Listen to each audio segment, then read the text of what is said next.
ചേട്ടാ പഴയ കുപ്പി പറക്കിക്കോട്ടെ. കുപ്പികൾ പറക്കിക്കോ, ബാക്കിൽ കിടപ്പുണ്ട്.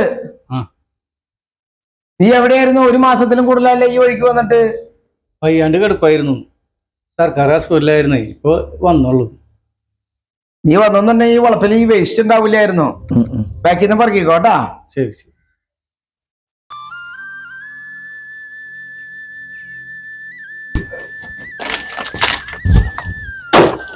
കുപ്പികളൊക്കെ പറക്കിയെടുത്തോട്ടാ.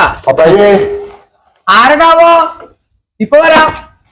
അതെ, ഇതൊക്കെ പറക്കിയെടുത്തിട്ട് ചായ കുടിച്ചിട്ട് പോയാ മതി. ഞാൻ ചേച്ചിയോട് പറയാം. ശരിട്ടാ.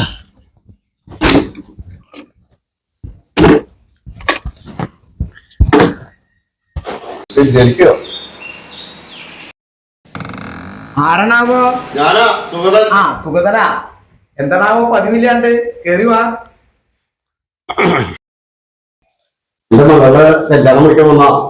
അത് ശരി. എവിടെ ചെക്കന്റെ വീട്? വീട്ടിൽ ആരൊക്കെ ഉണ്ട്? ആ,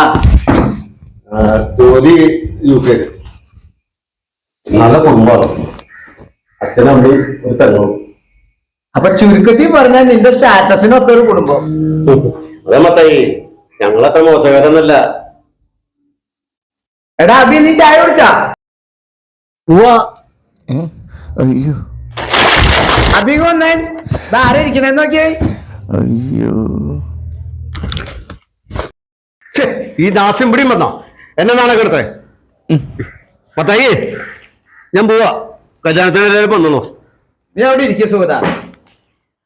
അഭി ഇവിടെ വന്ന് കുപ്പിയും വേസ്റ്റും പറക്കി പോകും. ഈ അഭിനെ കല്യാണം വിളിച്ചില്ലേ? നിന്റെ അനിയനല്ലേ? ഇവന്റെ കുടുംബത്തെ നാണം കെടുത്താനുണ്ടായതാ. ചത്തു പോകുന്നില്ലല്ലോ നാശം. അങ്ങനെ പറയരുത് സുഗത. നീ തറവാട് ഭാഗം വെച്ച് നിന്റെ ഷെയർ കൊണ്ടുപോയി പല ബിസിനസ്സുകൾ തുടങ്ങിയില്ലേ? അതെല്ലാം പൊട്ടിപ്പൊളിഞ്ഞില്ലേ? ഞാൻ ചേട്ടനെ കാണാൻ വീട്ടിൽ വന്നപ്പോ ചേച്ചി ഓടിച്ചു. സുഗത, നിന്റെ പതനം കണ്ട നിന്റെ അനിയൻ അവന്റെ ആധാരം നിന്റെ മുന്നിൽ നീട്ടിട്ട് പറഞ്ഞു, ചേട്ടൻ ഇത് വിറ്റിട്ട് ചേട്ടൻ രക്ഷപ്പെട്ടോളാൻ പറഞ്ഞു. നീ ആ സ്ഥലം വിറ്റു, നീ സ്പെയിനിൽ പോയി രക്ഷപ്പെട്ടു. ചേട്ടാ, പലവട്ടം ഞാൻ ചേട്ടനെ തേടി വീട്ടിൽ വന്നപ്പോൾ ചേച്ചി എന്നെ വീട്ടിൽ കയറ്റിയില്ല.